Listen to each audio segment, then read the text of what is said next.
అలా అయితే వేసారు గైస్. మనం అయితే చూసేద్దాం, మన చేపలు పడుద్దామా. పడ్డాయి లోకి మరి చేపలు పడ్డాయి అంటున్నా, మరి చూసేద్దాం. మరి ఇప్పుడైతే పడ్డాయి అంటున్నా. చేపలు కావాలంటే చెప్పండి లోకుమార్.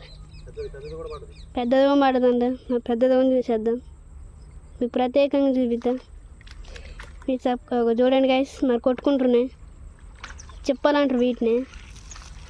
చెప్పలు పడ్డాయి గైస్, చూడండి గైస్, ఇప్పుడే తీసాడు. మరి ఏమేమి చెప్పలు పడ్డాయి చూసేద్దాం. ఇగో చూసారా, ఇంకోండి